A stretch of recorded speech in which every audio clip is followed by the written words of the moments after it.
السلام علیکم۔ صراط مستقیم چینل میں آپ سب کو میں خوش آمدید کہتا ہوں۔ سعودی عرب میں موجود وہ تمام غیر ملکی افراد اور خاص طور پر نئے آنے والے جو غیر ملکی افراد ہیں، آپ سب کے لیے ایک بہت اہم خبر آئی ہے جو کہ وزارت عمل نے ابھی جاری کی ہے۔ اس کی تفصیلات جان کر آپ تمام لوگ بہت خوش ہوں گے اور بہت مطمئن بھی ہوں گے۔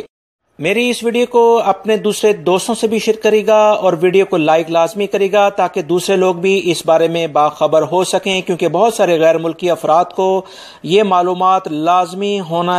معلوم ہونا چاہیے تاکہ وہ کسی بھی قسم کی مشکلات سے بھی بچیں، اور جو سعودی حکومت انہیں فیسلٹی دینے جا رہی ہے وہ تمام کی تمام انہیں پتہ ہوں۔ دوستو، تفصیلات کے مطابق وزارت عمل نے ابھی ایک اہم اعلامیہ جاری کر کے بتایا ہے کہ سعودی عرب میں آنے والے تمام ملازمین جو بھی ورکرز یہاں پر آئیں گے ان کے لیے کچھ نئی شرائط مقرر کر دی گئی ہیں جو کہ کفیلوں اور کمپنیوں کے لیے ان پر عمل کرنا لازمی قرار دے دیا گیا ہے۔ وزارت عمل کے مطابق مملکت میں پہنچنے والے وہ تمام ملازمین، جس میں گھریلو ملازمین بھی یاد رکھیے گا وہ بھی شامل ہیں، جب وہ سعودی عرب میں آئیں گے تو ان کے کفیل اور کمپنی پر یہ لازمی قرار دے دیا گیا ہے کہ وہ لازمی طور پر خود ایئرپورٹ سے انہیں ریسیو کریں،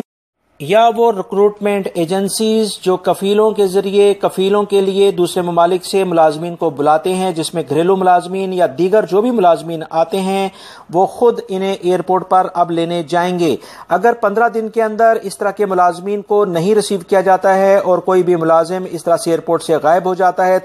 تو اس کی مکمل ذمہ داری اس ریکروٹمنٹ ایجنسی یا اس کفیل پر ہوگی اور انہیں 5000 ریال جرمانہ کیا جائے گا۔ اس کے بارے میں مزید جو تفصیلات آئی ہیں کہ لازمی طور پر جو بھی اس وقت گھریلو ملازمین آئیں گے یا دیگر جو بھی ملازمین کسی کمپنی میں آئیں گے، ان کا اقامہ 3 مہینے کے اندر اور ان کا میڈیکل کارڈ، ان کا سیلری کارڈ فوری طور پر ان کے حوالے کیا جائے گا۔ ایسا نہ کرنے والے کفیل اور کمپنی کے خلاف وزارت عمل اب سخت ایکشن لے گا۔ اگر کوئی کفیل بر وقت اقامہ تجدید نہیں کرواتا یا نہیں بنواتا ہے تو ایسی صورت میں گھریلو ملازمین پر یہ بھی ذمہ داری عائد ہوتی ہے کہ وہ فوری طور پر وزارت عمل کے متعلقہ ادارے سے رجوع کریں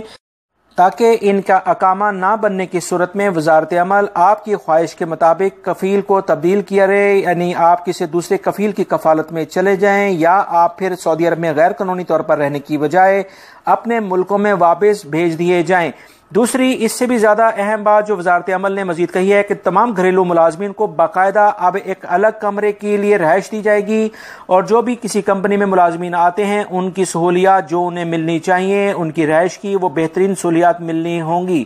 اگر ایسا کوئی بھی کفیل یا کمپنی نہیں کرے گی تو ان کے خلاف مکمل کارروائی کی جائے گی، اور اس کی شکایت وزارت عمل کی ہیلپ لائن 19911 پر دی جائے گی، اور جو ان کے درمیان کانٹریکٹ سائن ہوگا وہ ہر صورت میں وزارت عمل میں اس کی ایک کاپی جمع کرانی ہوگی تاکہ ان کی سیلریز کا کوئی ایشو ہے، ان کے اقامے کا کوئی ایشو ہے، وہ تمام کی تمام چیزیں وزارت عمل کے ریکارڈ میں آ جائیں۔ وزارت عمل اپنے طور پر بھرپور کوشش کر رہا ہے کہ سعودی عرب میں جو بھی غیر ملکی افراد اب آئیں گے ان کے لیے وہ تمام قوانین پر عمل کرایا جائے جو کہ قانون میں موجود ہیں، اور ایسی کمپنی کفیلوں کے خلاف سخت ایکشن لیا جائے گا۔ میری اس ویڈیو کو اپنے دوسرے دوستوں سے بھی شیئر کرے گا۔ تازہ ترین خبریں جاننے کے لیے میرے چینل کو لازمی سبسکرائب کر لیگا۔ السلام علیکم۔